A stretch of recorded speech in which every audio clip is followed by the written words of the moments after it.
You see the most negative news, the black line at the bottom, and that is news on India. It's coming from unknown sources. While the most positive news on China is also coming from those unknown sources. India is reducing her maternal mortality rate more than twice as fast as the global average. How efficiently welfare is being done in the country today. By one estimate, India is saving 1.5 percentage points of its GDP because of shortage, because of plugging all the leakages and the corruption, etc. That's really a part of the story. That's not the whole story. What is much more interesting from a market's perspective is that it is this digitized Indian economy which is making a lot of new things possible. The entire startup ecospace is largely mounted on top of this JAM infrastructure. So it's a core infrastructure, just like when you think of connectivity through roadways or railways, etc. We are following a policy of saturation of core amenities, electrification, water, bank accounts. That basket itself is growing. But the fact that the idea is through saturation, basic amenities will be available to all Indians everywhere. What you're doing is you are taking care of core needs of people because that is the only way to enhance long-term productivity of people.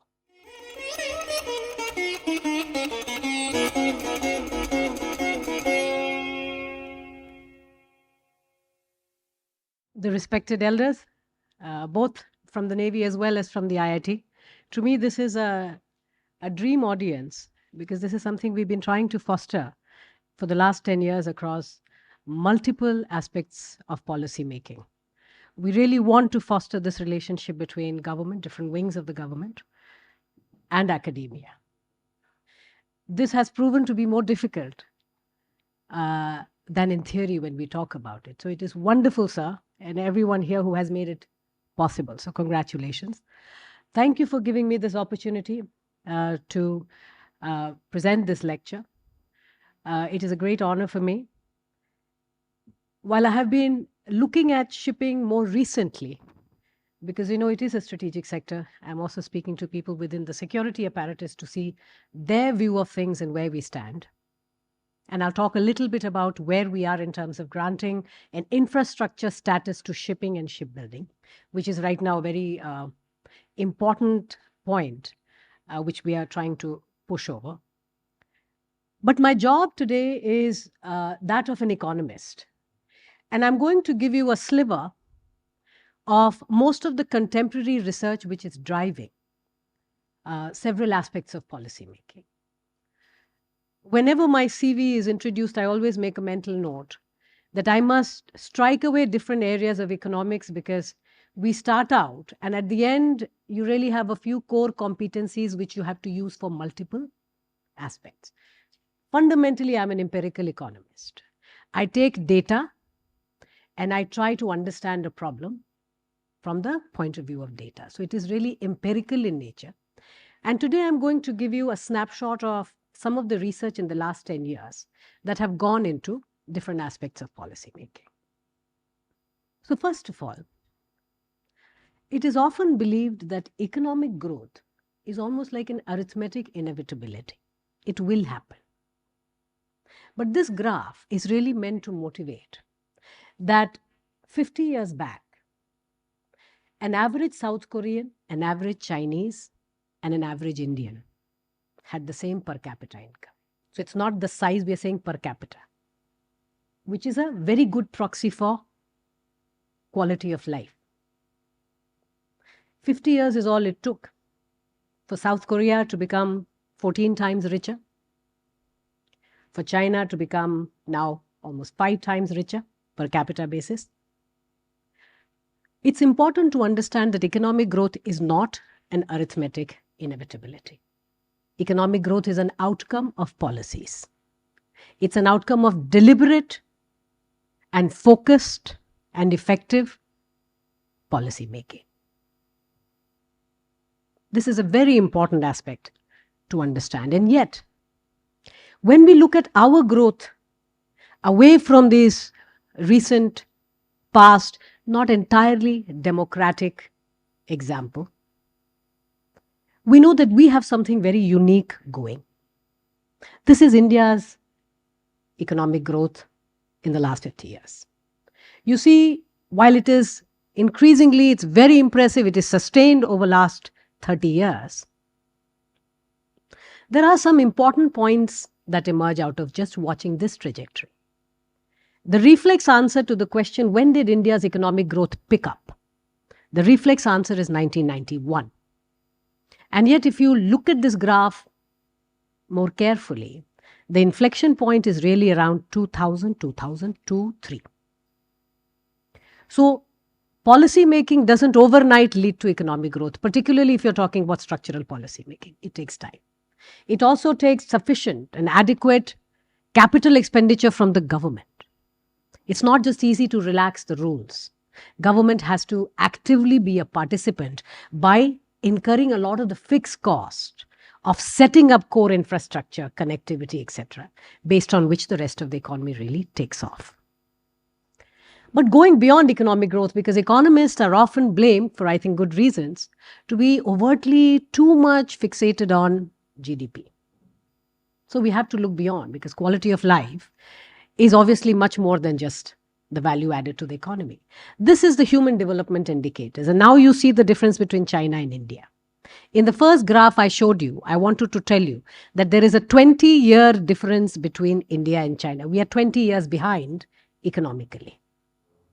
But in terms of human development indicators, that horizontal, if you look at the measure of the line between them, the x-axis, it's 7 to 8 years. So we are doing much more for development compared to the resources that we have generated.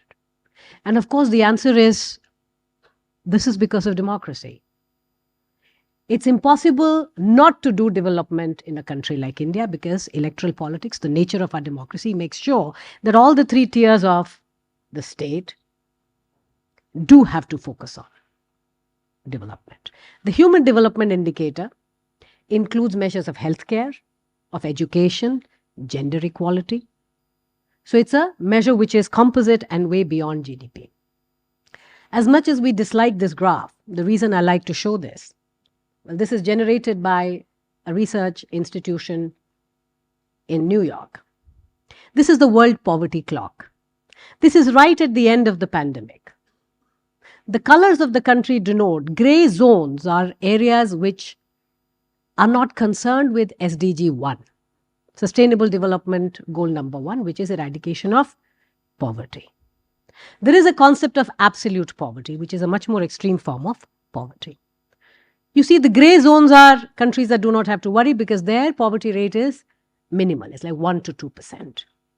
Here, your colors that you're seeing of the countries are denoting that post the pandemic and on account of the COVID pandemic, which was a huge, debilitating shock for most economies of the world, the countries in green are well on their path to attaining the Sustainable Development Goal number 1.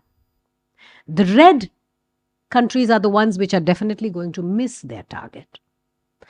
So the lesson from this analysis is not that we are on our way of attaining SDG 1, but that we are actually doing much, much better than more affluent nations like South Africa, Brazil.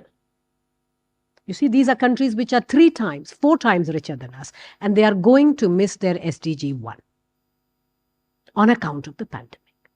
So it is not just the amount of resources that you have, but how you use it, right? This is just a year later. So this happened early spring. The data was updated by the research institution. Do you see now India is in the gray, which means that our absolute poverty is below 3%. We are living through a momentous time period when, after talking for decades of Garibi Hatao and poverty alleviation, we have actually managed to reduce absolute poverty below 3%. This is no mean feat. It's a major achievement. It's a pity we don't talk enough about it. Of course, subsequently, the data has been updated further because our neighborhood is entering the orange and the red zone. We are surrounded by economies which are imploding on account of various different factors. That makes India's story even more unique. This is another sustainable development goal which is related to maternal mortality. Maternal mortality is the number of women that die during childbirth for every 1,000 live births. The orange bars are at the rate at which the world MMR is declining. Because the world, on an average, because of not just more resources and growth overall, but also more focus on healthcare, more innovation. Our babies are living longer, mothers are dying fewer in number everywhere. But the blue bars are the ones for India. Do you see that India is reducing her maternal mortality rate more than twice as fast as the global average? These are small miracles that are unfolding across the economy. This is infant mortality rate. These are 3 panels that talk about the southern states. The poorest states are on the right-hand side. The southern states are in the middle, and the panel on the left are everyone else in the country. The size of the ball denotes the size of the population and often more poor economies. The x-axis here is per capita GDP. So with economic growth, do you see what is happening to infant mortality rate across every state of India? It's crashing. Some of the biggest declines have been in places like Odisha, Jharkhand, etc. These are exceptional changes that are happening with economic growth. To the Western press, and if you just pick up any random newspaper, the view is India is getting more intolerant, India is getting violent, etc. So sometimes you are puzzled that could there be an empirical basis to it? One of the more objective data on metrics which you don't keep changing the variables and the definitions is rioting in the streets. A riot is a violent episode involving 5 or more people for a common purpose. And it is registered in the local police station. So you want to assess variables which are not changing definitionally, because then you can look at longitudinal trends, that what exactly is happening in terms of street violence and rioting. What you notice is at the peak in the late 80s, India used to have over 100,000 riots a year. Do you see there is a structural decline since then? From the early 90s, you have seen a steady decline. The literature supports that it is because of the rising opportunity cost of violence. So it is not that we have fundamentally changed our policing since 90s, or we have particularly started to spend more on policing since 90s. The trend has continued. But if you see this declining, the research supports that the tolerance for street violence has come down amongst people because there is more to lose. That is what the opportunity cost or economic opportunity cost of violence in the streets is. Today, India is far more peaceful, measured as riots, than we have been in the last 50 years. Yes, we are in the day and age of cell phones and telephones and hyperconnectivity. One riot is one too many. But if you objectively look at the data, Indian streets, Indian society, community on and whole in terms of physical violence of this nature is less than ever. And it's worth looking at it from a distance. Crime against women, and in particular rapes. The reason we analyze these kind of variables for development is that the definitions don't change, so you get a long-term trend to analyze. These are all the states of the country. These are number of rapes reported. This is not about a BJP government, a Congress government, a JDU government, a CPI government. Across states of the country, barring 3, there is a structural break in terms of the number of rapes. And one research, and that break happens around 16, 17, 18. So why did that structural break happen? There is a wonderful Lancet study that actually does this assessment. It says it is very strongly correlated with the building of toilets in rural India.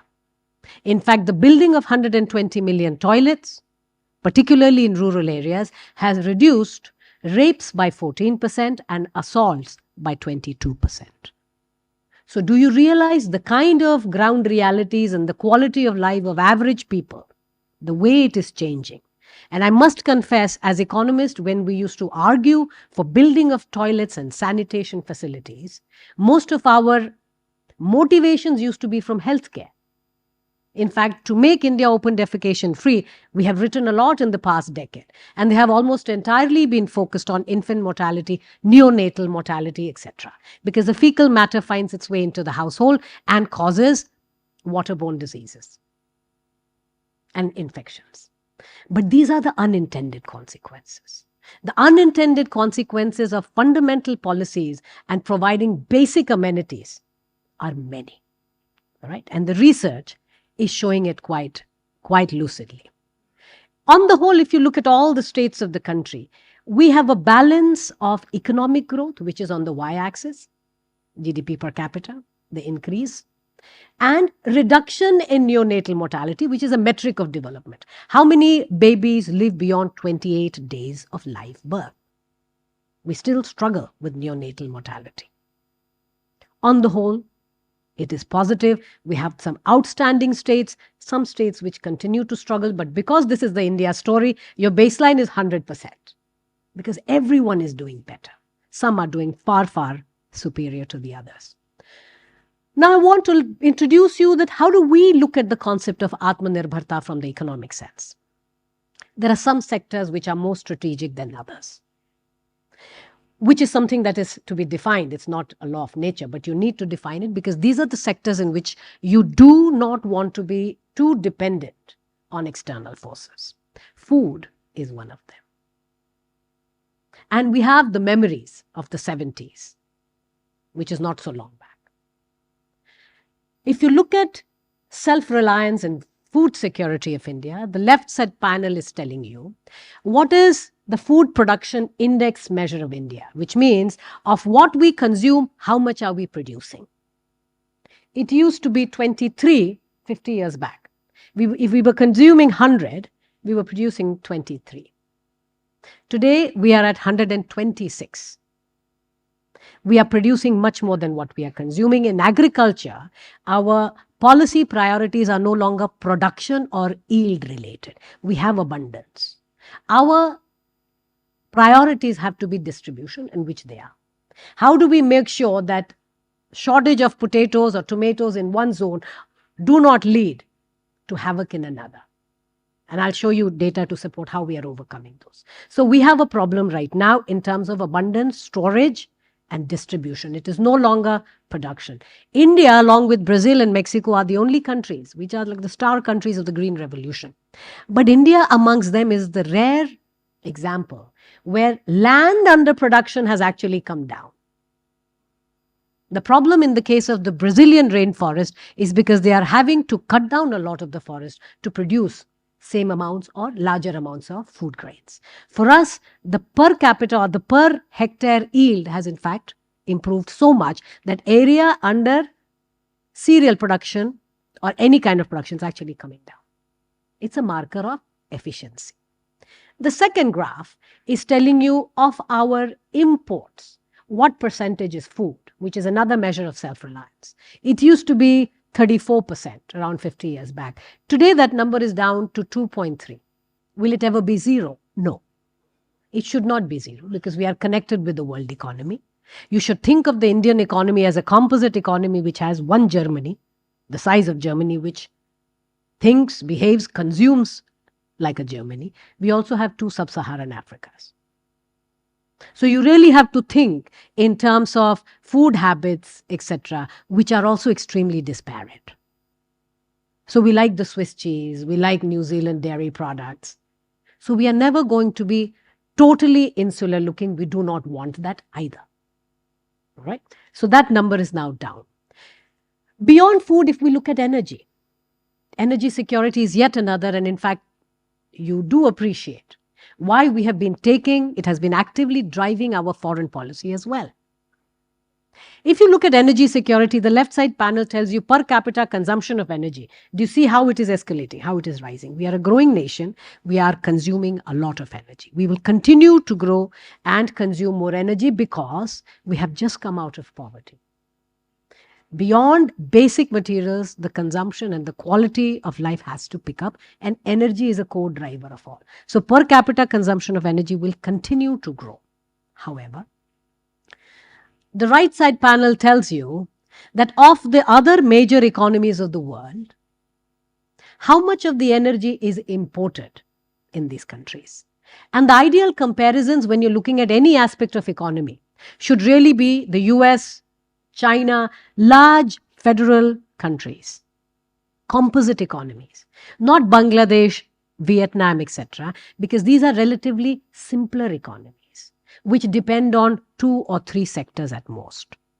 So the comparisons, when sometimes you hear people talk about why is India doing like this, why are we slower than take up of certain kind of electronics unlike Vietnam, or in textiles like Bangladesh. Yes, there are lessons to be learned from these countries, but by no means is it a reflection of the real complexity and nature of growth of India. So when you look at US and China, what do you see on the right side panel? The US energy consumed, what fraction is imported, it has brought it down to single digits from being as high as 30. Of course, shale gas is a large part of the story, but this is also a strategic decision. You're trying to reduce dependence on external agencies and external countries. In the Chinese case, do you see that it steadily rose, but it has stabilized around 14%. Us, on the other hand, we are at 34 and growing. So 34% of the energy that we consume is imported. This is very large. And for a growing economy, because we need more energy, we continue to consume a lot of energy. This kind of dependence on external forces or external countries, we have to think through it. Now, the quality, it's not like we have a lot of carbon fuels. Therefore, the move towards renewables. Our natural gas is also very limited. Coal itself, there are concerns about the quality and the technology, money required to extract, etc.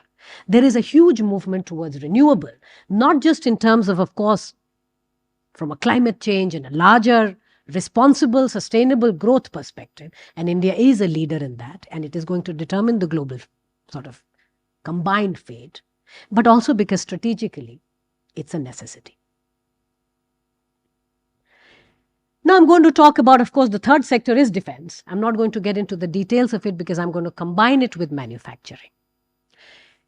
Our manufacturing in the last 10 years, we have had to do a complete 180 degrees. We have had to reinstate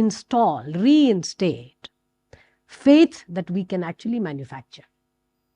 Because 10 years back, the conversation in Delhi used to be that India has missed the manufacturing bus. It's a very common trite phrase, very often used. India has missed the manufacturing bus because China produces so many things and so cheaply, so how are you going to compete against it? The problem with that thinking is, of course, we are also assuming India will be that one unique example in global history, economic history, which will transition from agriculture to services, completely skipping industrialization. It has never happened, but it hasn't happened for a reason. If you look at the realities today, not just China's entry into WTO and what it has done to the global manufacturing space, the new reality is that, which should not have been new, it should have been perfectly forecasted, that China has an aging population. So a lot of the core competencies and the advantages in terms of cost of labor had begun to decline almost 10 years back. So there is a position, there is a global space opening which has to be filled by another major large country with large amounts of labor. Vietnam can do a little bit of it, Bangladesh, etc. But no one else can really fill this gap, unlike, let's say, a country like India. The other is, of course, the US-China trade war, the major supply chain disruptions you're seeing. But I think what really broke the camel's back, which pushed us towards not just pushing manufacturing as a sector, but thinking about it as a strategic need, it was the COVID pandemic. When, despite being the pharmacy to the world and producing 70% of the global vaccines. We have historically been the largest producers of vaccine when we were denied core APIs. And gradually, of course, because of vaccine nationalism, etc., despite having the capability through collaborations, but we have the capability, not having access to API accelerated this move to thinking of various sectors in manufacturing as being strategic interest. Right? Since then, of course, every country in the world, all major powers have what they call, it's a euphemism, called industrial policy. Industrial policy is really a phrase which says governments of this world are now going to throw a lot of resources at getting manufacturing jobs back home. One of the confusions that the economic space and the thinkers within my own fraternity have is that blind belief in open trade. So far, we have basically assumed away that trade is very closely linked with livelihoods as well. And livelihoods will determine purpose in life.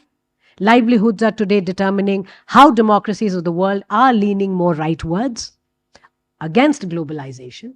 So you are seeing the larger churn happen. We have gained on account of globalization. So it has really worked well for us. So for us, we cannot do what, let's say, the US or Western Europe, etc., are doing. We also, remember, have just come out of poverty. We do not have that kind of unlimited resource to throw at manufacturing. But well-defined, highly targeted policies like the PLI, the Make in India, and the Make in India Defense is a large part of the story. Right? Our core constraint today is technology. In fact, almost all the trade deals we are doing, almost all reforms that we have in any of these sectors, what is the core point of concern and innovation is technology transfers and innovation that can be driven through these deals.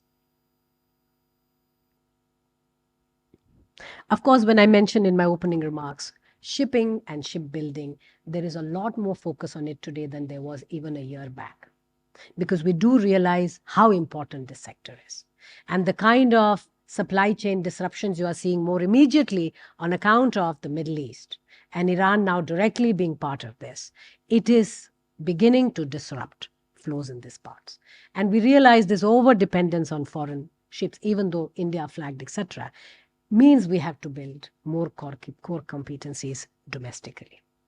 One reason why there are many things possible today is because the fundamental nature of the economy has shifted. Brick and mortar remains in many sectors, but because now the economy is highly digitized and networked, in last 10 years we have completely transformed through Jan Dhan Aadhar and mobile. Now the government side of the story, which you will often hear bureaucrats talk about, and it's a compelling story, is how efficiently welfare is being done in the country today. By one estimate, India is saving 1.5 percentage points of its GDP because of shortage, because of plugging all the leakages and the corruption, etc. So yes, direct transfers, DBTs of different kinds, cutting the middlemen out, people receiving benefits in their bank accounts immediately. Yes, that has led to more efficient, better targeting of welfare, but that's really a part of the story. That's not the whole story. What is much more interesting from a market's perspective is that it is this digitized Indian economy which is making a lot of new things possible. The entire startup ecospace is largely mounted on top of this JAM infrastructure. So it's a core infrastructure, just like when you think of connectivity through roadways or railways, etc. Right?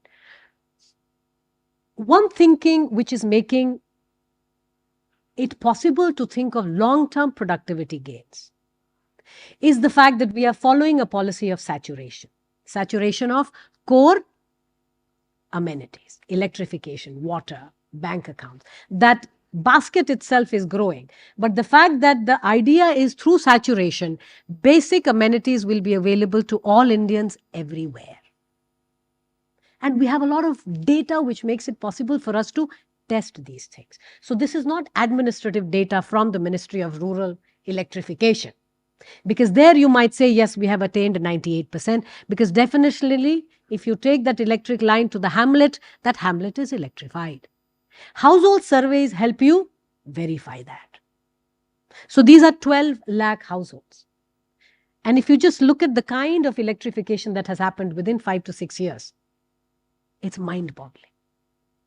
You should think of what is happening in the Indian economy in terms of core basic amenities as what happened in the American economy in the 40s, right after the war. A massive expansion of core amenities. What you're doing is you are taking care of core needs of people because that is the only way to enhance long-term productivity of people by giving water, electricity, food, core things. And that is the phase you're in. If you're a social scientist and interested in differences across different demographics, and in India there is a lot of talk of these, you'll see there is basically no difference between Muslim households, Hindu households. If you look at SCs, STs, you see where we are. We might have started with very different bases. But now, and this is 2021, now the data is around 96%. These are remarkable changes that are happening in the economy. Having electrification for the first time in generations is a very important productivity enhancer. Today, the role for Delhi is limited. It's really just vision giving. We are in the realm of precision policy making. Our neonatal mortality, infant mortality, many aspects of even productivity. There are very few problems which are all India problems. In fact, several SDGs, we have already attained them in many of our states. So when you think of infant mortality, 10 states have already attained it, which is why aspirational districts become important. And now we have moved to aspirational blocks. Our problems in development are localized, and hence the focus and solutions have to be localized. It cannot be all India, which again tells you the need for data and precision becomes that much more important. This is to tell you that we are a very large economy and we are a disparate economy. Not all economies of all states are growing the same way. Delhi and Goa, in fact, the difference between South Korea and India is the difference between Delhi, Goa, and Bihar. It's almost 12, 13 times. We have breakout states. Sikkim, Uttarakhand, Haryana, Tamil Nadu, Gujarat. These are all breakout states, which means they are moving much, much faster than the all India average. But we also have some states which are growing slow. They're all growing because this is the India story. There is a lifting of the tides and hence all boats. But not everyone is growing. This is to give you a sense of the balance. The dark line is Punjab. And it's important to talk about it because what is unfolding in the Punjab economy is a great lesson for the rest of the economy. Punjab used to be the richest state in India 20 years back in terms of per capita income. Today, all its neighbors, but most of the growing states, they're all richer. In fact, an average Haryanvi who was poorer than an average Punjabi 20 years back, today an average Haryanvi is nearly twice as rich. 20 years is what we are talking about. It's not a very long, it's a generation. So economic growth, also the nature of that growth will determine quality of life of citizens in these countries, in these states. What is the lesson? The lesson is cross-subsidization is a fact of life, which means you tax some sectors and you subsidize some other sectors. Agriculture is subsidized globally. It's a well-accepted reality. But because food is important, food security is so fundamental, most economies continue to do that. We do too. But what you notice is that cross-subsidization, where the state is raising its resources by making it so expensive for industry to function because the tariff you are charging is much higher than anyone else in the neighborhood, means that we are going to see what we saw in Punjab in the last 20 years, a complete deindustrialization. Industries have moved away from Punjab. They have moved to Himachal Pradesh, Haryana, Rajasthan. Some have moved to Tamil Nadu. When we were in schools and colleges, all our sports equipments, bicycles, a lot of clothing came from Punjab. Today, it's mostly from elsewhere. There's very little coming from there. So cross-subsidization has its limits. You cannot continue to make it very expensive for one sector, because in this new reality of competitive federalism, firms will move. And the moving of the firm means something for future generations, because agriculture by development means fewer jobs. Agriculture does not create new jobs. Development, mechanization, progress in agriculture is almost always inevitably linked with fewer jobs. The jobs are going to come from manufacturing and services. But it also tells you something else. Traditionally, agriculture economies like Israel, Switzerland, they started out being agriculture and very heavily dependent on agriculture. You need to diversify, because that's where the value added is. No matter how much resource you put in agriculture, the growth has a ceiling. It can't go beyond a certain amount. While manufacturing and services, you are seeing, the returns are much higher.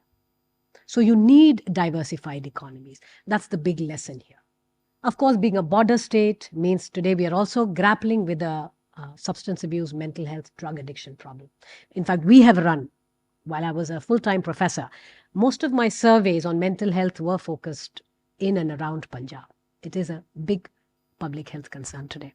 This is to introduce you to something perhaps you all know intuitively, but it needs to be said.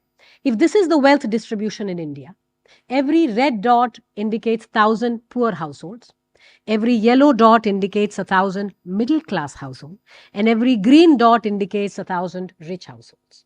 Do you see the distribution? And if I ask you, does India have a north-south divide? It does not. But there is a divide. You can draw a line from Srinagar to Kanyakumari, and what you notice is the western part of the country is far more affluent than the eastern part.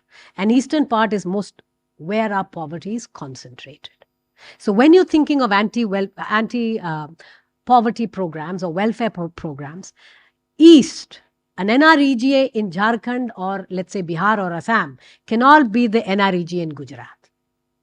A lot of our policies, a lot of our large welfare policies also have to be highly localized, because the needs are very different today.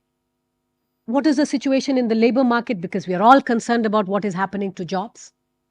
We do have a certain peculiar problem in India, unlike what many of the developing nations faced in the last 40 years.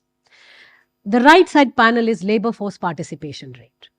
People of the working age, 18 to let's say 60, what percentage are either working or looking for work? That is labor force participation rate. China had a labor force participation rate of around 72, 73 for the last 40 years. Countries like Vietnam, 70. Even Bangladesh had around 65, 66%. Our labor force participation was 50% 10 years back. Today it is 57%. But it's still very low. It's telling you nearly half the population in the working age is neither working nor looking for work. And that is a big concern. Of course, women are a very significant part of that concern. But it's not limited to women alone. And I'll tell you in a little bit what the concern is. But on the left side, we have unemployment rate. Unemployment rate on the whole is coming down. Now it is around 4.1, etc. India has traditionally had low unemployment. It's also because of the way we measure it. Right? But that's not the story. The story is most conversations end with all India averages, that our unemployment is rising, falling, rising. India is a very big country. If you look at the states of the country, what do you see? Fast growing states. Gujarat's unemployment, 0.9%. Karnataka, 1.5%. Chhattisgarh, 1.9%. Kerala, 12.5%.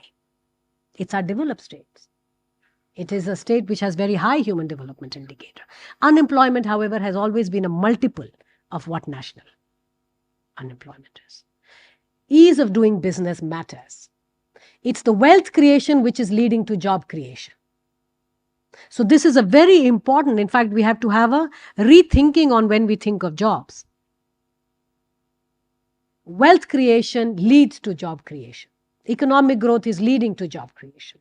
States which are unable to become business friendly and where firms are not growing or new firms are not coming in will face shortage of jobs.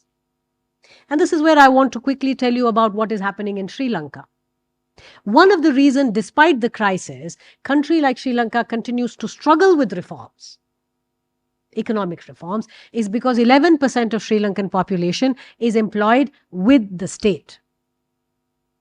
So larger the fraction of population employed with the government, the more difficult it is to bring in economic reforms.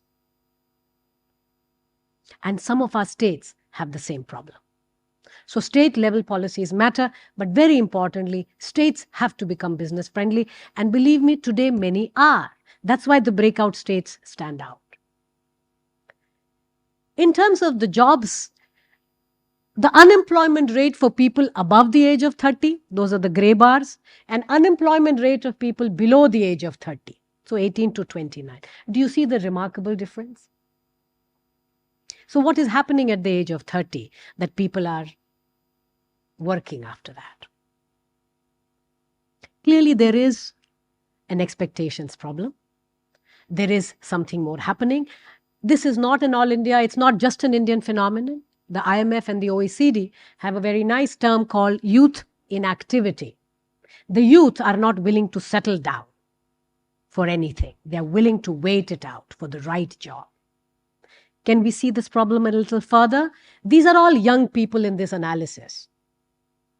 The red bars are the unemployment rate of the most educated people amongst the youth, which is graduates and above.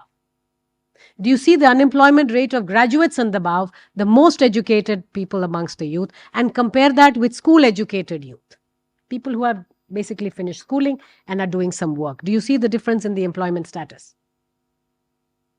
So what is it that the world has turned upside down? That when we went to school and college, we were told, you better study hard, only then will you get a good job. But today, the most educated are the ones 4 times as likely to be sitting at home than the least educated. One is this gap between industry and skill and degree. Because all your industry surveys are telling you that today we can raise the capital. Our concern is mostly in terms of skilled manpower. We cannot find skilled labor. So how is it that the two things coexist? It's almost oxymoron. The two things coexist because markets don't value degrees anymore. Markets value skills. Therefore, this big push for Skill India.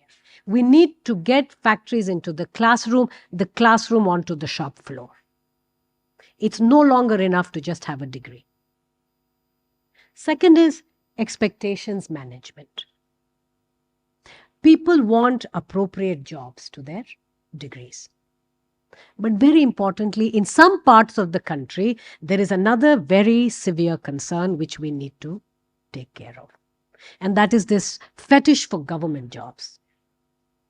New research has shown that the cohort which spends more than 5-6 years taking exams, their lifetime earnings are lower than people in the same cohort who have never applied for those exams. Which means exam taking itself, 5 years, 6 years, sometimes 10 years. And that is why 30 emerges as such a benchmark in the demographics when you're looking at jobs. People are spending a lot of time taking exams. And in the process, you're also losing the most productive time of your life when you can pick up new skill, which is the 20s. So the data is beginning to show, and in fact, you have a measure of what is the decline of earnings, because there was a natural experiment. Econometrically, we are in a position to do some of this analysis. That when the government of Tamil Nadu froze hiring in the state for 4 years, what happened to the cohort who had been preparing versus one who didn't? When you see much later, you see the ones who spend a lot of time preparing, lifetime earnings are much lower. So in some sense, there is an erosion of human capital.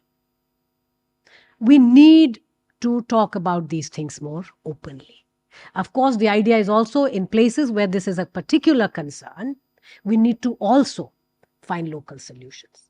Right? This is not an all India problem, but definitely focused. On the whole, you see labor force participation is rising. We are nowhere close to what some of the faster growing emerging markets are, but we are growing our labor force participation, men and women. Our unemployments are falling, but do you see this is overall unemployment, and that is the youth unemployment. That still remains a concern. Now, in the introductory remarks, when you were informed about the change and why food is becoming a smaller share, these are important changes that are happening in India. NSSO data allows you to look at what do average Indians consume, and that helps you understand a lot. It's for the first time in modern India that an average Indian is spending less on food than on non-food, which means beyond agriculture, the rest of the economy is now beginning to play a bigger role. That's a great sign. You will also notice that for urban areas, this is below 40 now. It's only 37%. This is great. This is phenomenal changes that are happening around us. If you look at the kind of food, people are eating many more varieties of food. These are things which will directly impact how we measure inflation, because the consumer price index gives different weight. This is directly related to agriculture policy, because on an average, Indians are eating much less cereals today, 2 kilo per person per month. That's the reduction. So you have a 20%. It's a massive decline in cereal consumption and increase in fruits and vegetables and fish, meat and milk, etc. This is great overall for not just the diet, markets as a whole, but also for health outcomes. 63% people used to eat fruits. Today, that number is 90%. These are big, wonderful numbers. And this is amongst the poorest people. 86% increase. How much are they consuming? 87% increase, because this tells you kilograms of how much people are consuming. Phenomenal changes. And it's not related to prices, because these are kilograms. People are in the poorer segments are eating nearly twice as much of these things. Where is this happening? The highest growth are in your most remote parts of the country. Do you see the Northeast, the green bars? In 10 years, you have a near doubling, more than doubling. So the more remote part of the country, remote parts, are where you are seeing the biggest growth in diversification and consumption. What is this on account of? Directly because of supply chain, storage, infrastructure on the whole. So not only affordability, but access is becoming more widespread and universal today. Seasonality. This is a very fascinating story. The left-hand side tells you 10 years back, in the winter months, 50% of the population used to eat fruits. And in the summer months, because you had mangoes and lychees or different kinds of local fruits, 77% used to consume. So you see the seasonality happening across months. Today, everyone is consuming more than 90% throughout the year.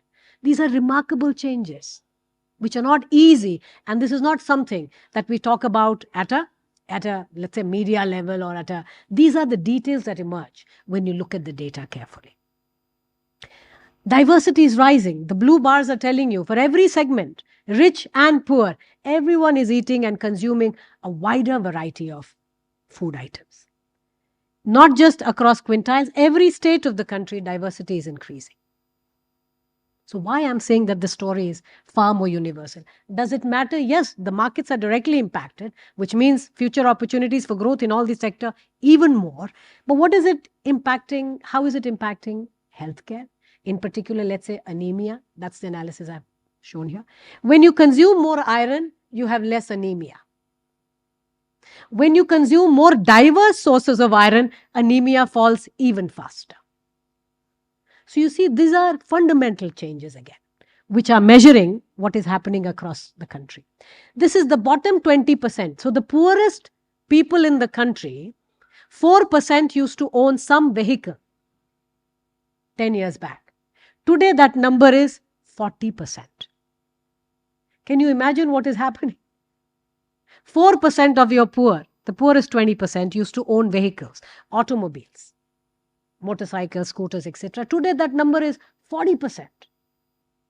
So there is a remarkable change happening. And we need to hence prepare for these changes as well. You look at, if there are students here and interested in satellite and new kinds of data, satellite image data, there is a lot more available, and we're trying to also do more through ISRO. 10 meter into 10 meter high resolution data. That is what this is. It tells you what is the nature of growth. All those red zones are the highest growing, which means annually it is much more than 5%. Are you seeing how the redness is expanding across the country? So it's not just that all India growth is rising, and satellite data picks up 10 meter into 10 meter, anything new constructed, roads, right? Some kind of infrastructure, maybe water storage, if you're thinking of housing, etc. Massive expansion. Okay, we have never seen, even prior in the recent times, right? Massive expansion. I want to end on one story, which, because you are from the defense, are you interested in aspects of security? In economics, we have a concept called narrative economics. It used to be confined to the area of corporate finance, where firm owners would plant stories about other firms. Bad stories, of course, or you planted good stories about yourself because it immediately had an impact on the stock price. So and so had a heart attack. So and so's wife left him. Or you put positive, oh, I've got a license to do this. So while there's nothing on the ground, you are putting stories. Or I have just recruited 10 new people from IIM Ahmedabad. All these kind of stories, when they are put out, they have direct impact on the stock price. Unfortunately, in today's world, we no longer live in a reality which is devoid of that. Narrative economics is a part of geoeconomics now. Stories and story planting and narrative building is a part of policy making. This is a natural experiment. It's a publication out of Brookings, which we did 5 years back, in fact, right after the pandemic. So 3.5 years at the end of the first wave. This is GDELT data from Google. And using natural language processing, because this is more than 100 million data points. More than 100 languages. If the news is on Google, it is in this data. Through natural language processes, you can really string together words and give a value to, is this a positive news or is it a negative news? How positive, how negative? So in the beginning of the pandemic, do you see that all these countries, China, Sweden, India, United States, Germany, everyone is getting negative news because that range is between minus 2.5 and minus 1.5. And that is the job of the media, to tell you problems, to pick up issues, concerns in the society. And that is normal. But what happens within 6 months of the breakout of the pandemic? The democracies of the world continue to struggle with negative news. In fact, you see that big bump of the purple line, that is Donald Trump's election campaign, how negative it was and how much global negative coverage it received. But what is the striking thing about this picture? What happened to global media's coverage of China? Do you see that not only has it pulled away from the pack, it is now on an average positive. All the media of the world, this is not Chinese media. So you can censor and get them to write positive story. This is global media. That's why it is a concern. This is not normal. Large data makes it possible for you to look at trends and analyze. This is basically a narrative campaign being funded and actively driven from Beijing. That's why Ecuador news or New Zealand news, South Africa news will carry stories which are positive on China. And there is more to this. If you look at the source of this news, because we can tell what the sources are. And now I'm only comparing India and China for you. You see the most negative news, the black line at the bottom, that is the most negative. And that is news on India. It's coming from unknown sources. While the most positive news on China is also coming from those unknown sources. So a lot of things can be done. You can do tremendous amounts of analysis. You can do far more. And we do a lot more. Especially within the intelligence community, there is a lot more done. But you monitor trends, you monitor narratives. An important thing to bear in mind that as India progresses, we are a large democracy, we are a plural democracy, very diverse. There will be concerns, there are concerns, lots of genuine concerns, but there is a lot of this also happening.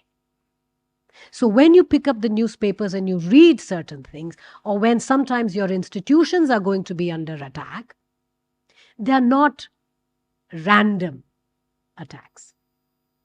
They are well calibrated. There are some things you can do through open source data like this. There is a lot that goes behind the scene as well. But that is the power of data, right? And this is the realm of narrative economics, which unfortunately it matters. Now, does it matter from an economic point of view? Yes. When we enter trade negotiations and you see articles on human right violations in India come up, or you have very recently seen, as soon as we entered an agreement with Taiwan for exchange of labor, which meant our people could go and work there, overnight, within 12 hours, you saw a massive onslaught of cases of rapes, etc., in India, and most of it was coming from Chinese sources. Because you're trying to, and the portrayal there in Taiwan was Indian men coming to Taiwan is very, very unfortunate for Taiwanese women. These are campaigns that are run. These are not one-off. It's important for trade relationships. It's very important for financial relationships. And within the country, of course, democracies and preserving of institutions become extremely important. So we are living in a time which is, I don't want to use the word dangerous, but it is extremely uncertain. Some tools are there, and especially the youngsters in the room who are interested in data and analytics, this is big data for you. And if you're interested in this kind of analysis, come join us. Right? There is a great need for well-trained data scientists for different aspects of policy making in India. Thank you very much for this opportunity. I've had the great privilege. Any aspect of the research, if you're interested, please download and read the paper. Thank you. Namaskar. Thank you for your great insight, ma'am. The floor is now open for questions, please. Ma'am, in our macroeconomic model, health and education lie in the boundary line of government and private sector. You have shown us some data wherein our infant mortality rate is going down, but this might be because of the low base rate which is existing there, ma'am. Now there is a problem over there where difference between have and have not comes in. Take for instance health, whether you take an NHS model in UK, it is failing, or you take an insurance model in US, that is also having its own problem. So how our government is trying to sort out this issue? Sure. So what I'll try and do is give you precise answers so we can take more. You see, a lot of the analysis, and I strongly encourage you to download some of the recent research, which looks at what is happening to the bottom 20% as far as health outcomes are concerned. When you see infant mortality, etc., come down, you're right. It is a combination of the public and the private sector. But within that, that is too superficial. Within that, what you have to understand is that communicable diseases, where if one person gets it, 10 more will get it, there are externalities involved. So the private sector is very wary. And for good reasons, because the cost there is TB, issues of malaria, COVID. You saw that the private sector had a limited role. A lot of that heavy lifting happened on the back of public sector. Similarly, if you extend the economics of it, then primary care, preventive care, the market solution for that, not robust. You're not going to make money doing primary care. There you have large numbers, but the margins are very low, right? So you're unlikely to find private business revenue models that can do primary. At the same time, you have some of the best super specialty hospitals in the private care in India. Medical tourism is one of our fastest growing sectors. It's almost entirely on the back of corporate private hospitals because there the business model is robust, right? So there also there is a role for government sector, there is a role for private sector. Research, however, is entirely high fixed cost. So it's almost entirely, there are very few private hospitals that are doing research or training, right? So there I think there is a distinction. Insurance through Ayushman Bharat has been one of our biggest and most significant steps towards universal health coverage, where we started with the bottom 40%, but you now know that 70 above all quintile groups of wealth. So even if you're a rich 70-year-old or a poor 70-year-old, you're covered by Ayushman Bharat. We are moving towards universalization because insurance helps you run these models, but insurance is a financial instrument. It only buys the care. If you don't have good quality care available, your financial instrument is not going to be able to achieve much. That's number one. Number two, we definitely don't want to go the US way. They are an insurance-driven model, and they spend 18% of GDP on healthcare, the highest in the world, and their health outcomes are not great. Singapore spends 4%, and they are far, far superior. So financial instrument also has to be managed. And with one example I'll end, C-sections. In government hospital, in deliveries, 12% of deliveries are C-section because nature leads to 10 to 12% complications in deliveries. In private sector, that number is in excess of 50% today. So financing is one part of the problem which we are trying to handle, and we have managed to handle to some extent, particularly for the vulnerable lot. They have accessed hospitalization like never before. But care and quality of care and incentives, that you're not incentivized to overdo and over-prescribe, and that's the problem we are right now dealing with. It's a second order problem. Ma'am, I had a question on, so wonderfully you have stitched together a very wide spectrum of topics. One common thread amongst this garland that you have stitched together is the data.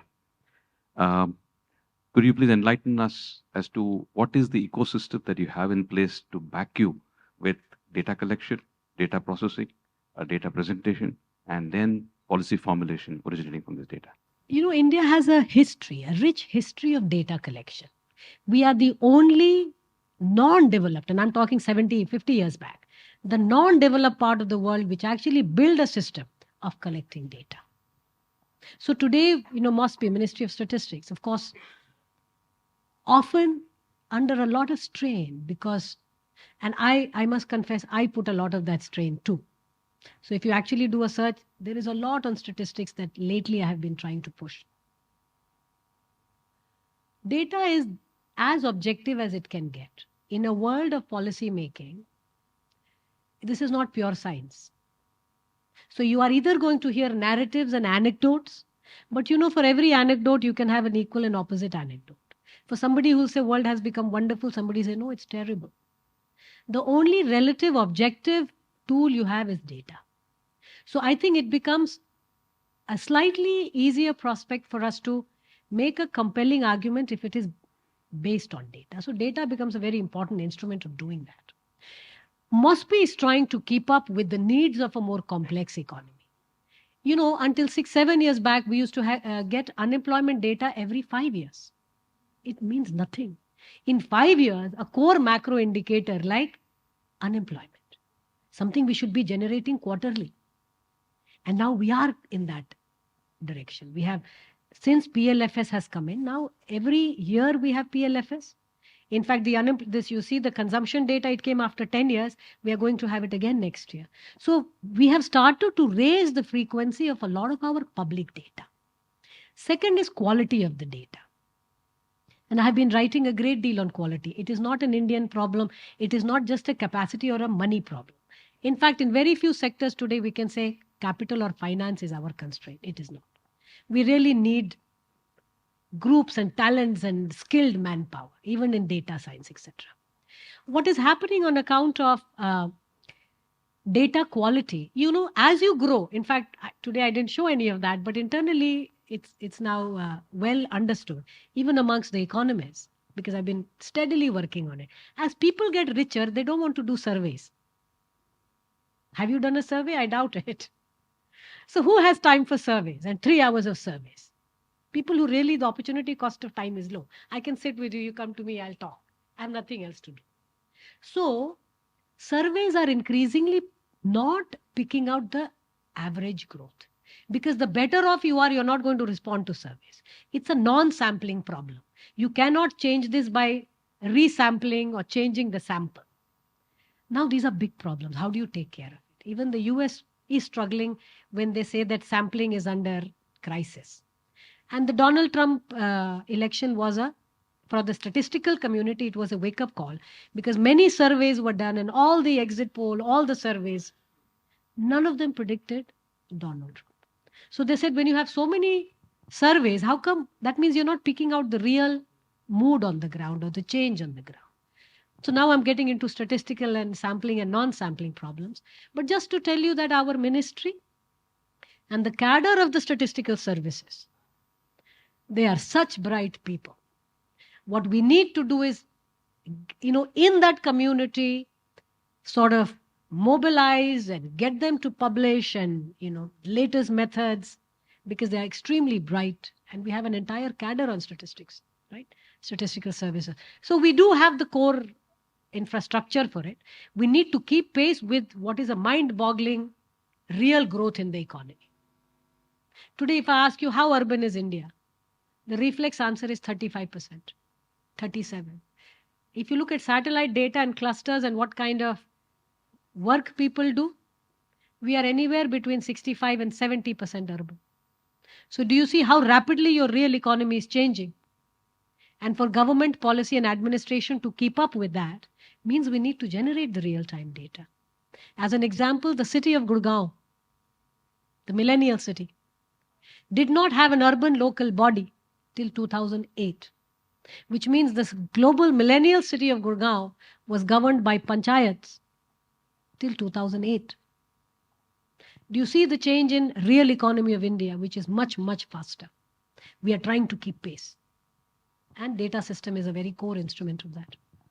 My question pertains to R&D and the possible influence on manufacturing. As we know that India's expenditure on R&D is relatively very, very low.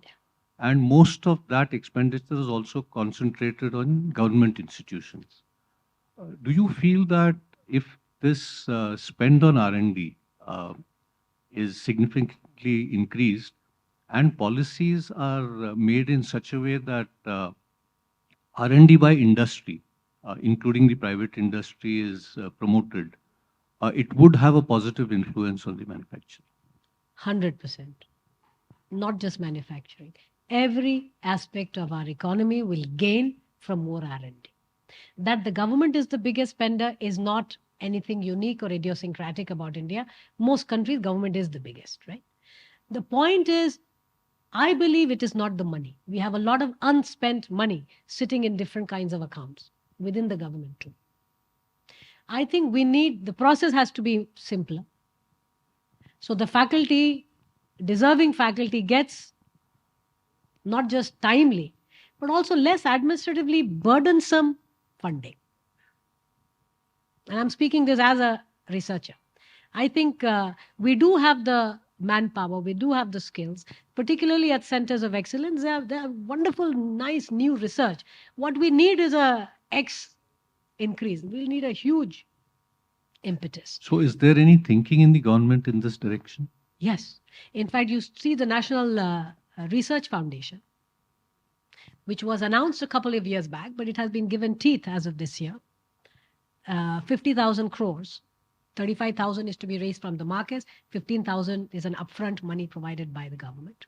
We have to make sure that this is spent. Research money is not for keeping and preserving. Research money means we give it. And we give it, but please also note that certain kinds of R&D might not lead to anything wonderful, but Absolutely. that is the nature of R&D. And I think the bureaucracy needs an education as far as research and funding of research particularly. Hi, good morning. I'm Anushka, currently a student at Delhi School of Economics. Most of the time when we are doing analysis, or you can say drawing conclusions, the most, you can say the poignant data points are taken from the surveys or you can say the census data that is collected every 10 years, which was last done in 2011. And since you work closely with the government in the Economic Advisory Council, why is there still not a census being conducted, or you can say any news about it being conducted, even though the last census should have been conducted in 2021?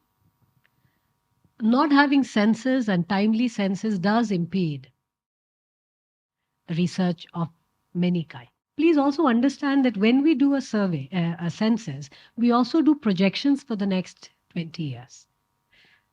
In the case of India, that is why it is so remarkable what is happening on the ground, that as per the projections, we have beaten the projection on almost all metrics. So what was expected in 2011, that this will be the level of urbanization, this will be the level of whatever the sector be, we have beaten all those projections, which means we are growing far faster and more complex than what was anticipated, right? Which becomes all the more reason to do. Now there are some things, and some, it was also, you should think of it as a series of unfortunate events also. When the idea was to start and the groundwork was done, that is when the pandemic struck. So everything was frozen. Of course, the question then can be, perhaps we could have gone ahead with certain kinds of telephonic surveys. You see, that's the issue with scholars and researchers. There are options that emerge as experiments, but census is a very large, comprehensive exercise. Then the idea was that perhaps now, just like we've done for CoWIN or other kinds of very large data, perhaps we can digitize, collect it, maybe self-enumeration becomes a part of it. So there are many things that have been on the table, but I know that it is now imminently underway because many legal requirements are also pending because of that, right? It's a matter of time. We should have it soon.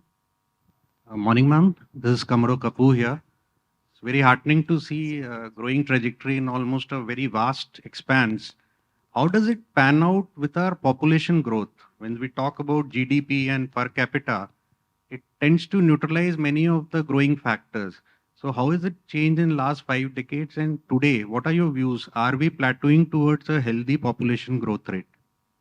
We are actually below replacement rate. We are at 2.03. Replacement is 2.1. 31 of our 36 states and union territories are below replacement now. The problem we are going to face, and you better accept it and understand it now, is stop talking about population as a problem. Population is one of your biggest assets. And you know what? That asset has begun to erode. So we need ways, and that is why female participation in labor force, there are many far more complicated problems. Population is not one of it. Our biggest problem, and frankly, the one which I think I cannot see a solution for, and as being a woman, for me, this is a lived reality, and part of my job is to sensitize policymakers. As government, and as every multilateral institution that comes and tries to educate us, and does, every ministry of the government, we want to increase women's labor force participation rate. It is a concern. We want. More women are studying. 45% STEM graduates are women, highest in the world. Highest gross enrollment rate. Today, more women are in colleges of India than men. Labor force participation, we are half of the men. So mechanically, when you think, labor force participation rate बढ़ाना चाहिए female का.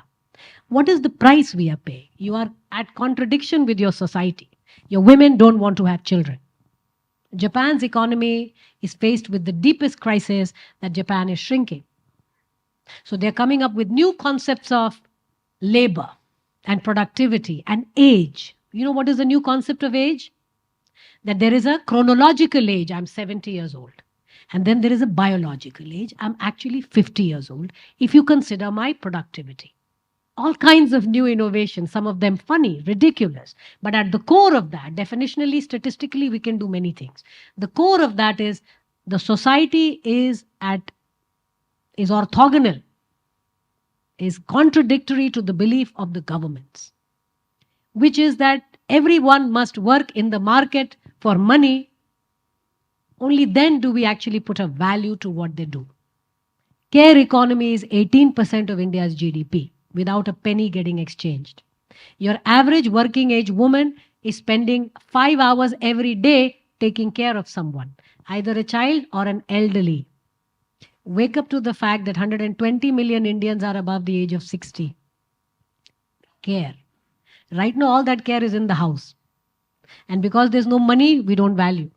And because we don't value, the women don't want that in the long term. So the Japanese women are not having children, Korean women are not having children, Chinese women are not having children, but they have attained the level of affluence where they can grapple with this problem, though no country has thrown money at this problem and solved it. Japan has tried everything. China is trying everything. Now they are sending people home to home. Have you conceived? You're giving time off to the husbands.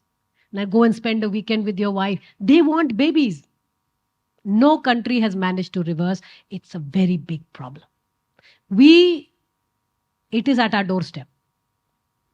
And I don't think by continuing to push only female labor force participation, it's a mechanical fix. It has a very long-term deep problem. In fact, Angus Deaton, Nobel laureate 2015, talks about the US economy. that the reason US society is in turmoil is because of the breakdown of the family system. The COVID pandemic, for the first time, saw a very large cohort of elders die without kin, meaning no family. You died alone. You are having to rethink the basic values of what development means. And we want to learn from them. We want to avoid some of those problems. That's why I'm sorry, I'm only articulating the problem to you. I really don't have a solution. Because it's going to take a society. It's going to take a community. It will take a reversal for us to say, young women, go out and get all this education. It's okay to be a mother. But that will require for the family and the community to value that person and make it okay for them to come back to work. Provide them with the kind of care infrastructure where women do have support. Your families are nuclearizing. You're urbanizing very fast. If that is happening, care is entirely on the back of women. They don't want it. The more educated they get, the less they want it. अब इसका solution तो बड़ा मुश्किल है. I'm sorry. I cannot. It will take deliberations. It will take a lot of thinking and introspection. But also saying, we don't want to grow the way the OECD did, where we only respect if you earn money, right? So there are many things. By the way, our growth is going to be fundamentally different from the growth of the current developed countries. We cannot grow by polluting as much as they did, which is why we might be the only country at such low levels of income we are trying green transition, which is expensive, but also for values in society. We need to avoid their mistakes. Ma'am, I have recently studied a concept in macroeconomics that the consumption of a economy or of a country indicates how strong that the economy of that country is. And I have read some statistics that the Western countries like US and UK have around 70 to 80% of consumption as their GDP contribution, domestic consumption. Yeah. But if we talk about China and India, it is around 40%. It is like significantly less. But if I talk about China, so like it is a communist state, and most of the wealth is concentrated in the hands of the Chinese Communist Party. But India is a democratic state, and like if I talk about the consumption in recent years has been less and investment has been more. If I talk about personally, my opinion, like I have also started investing in SIPs and stuff. So I want to ask that why is it so? Why people are like investing more and the consumption is less? Unfortunately, the reverse is true. We want private investment to go up, which has steadily declined for 10 years. बिना private investment का नहीं होगा. The government has a role, capex करते हैं, you build infrastructure, you spend, but private sector has to match it. So I'm glad you are investing, but it has to be much more robust and macroeconomic in nature. I think your question alludes to something far more fundamental in terms of the nature of the growth of India and China are very different. You see, they have artificially kept their demand low, which is also the reason why now the struggle is much more severe. You can't just flip demand. If you have suppressed it and through policies the state has expropriated, the domestic market or domestic demand is not a very big driver of growth.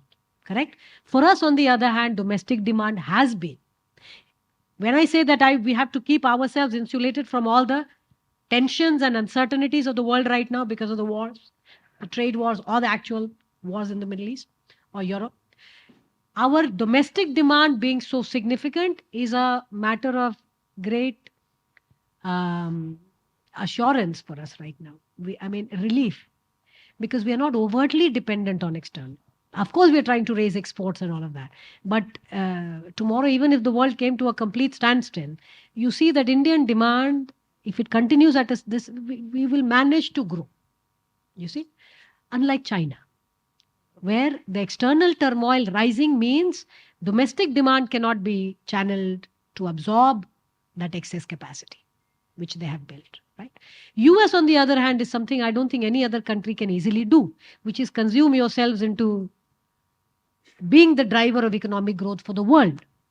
A large part of economic growth is because the Americans consume that the amount they do. Of course, many aspect is not good, consumerism, all those we can talk. But American demand is a very major force in the global economy. A lot of it, of course, is on borrowed money, and that itself is a cause of concern.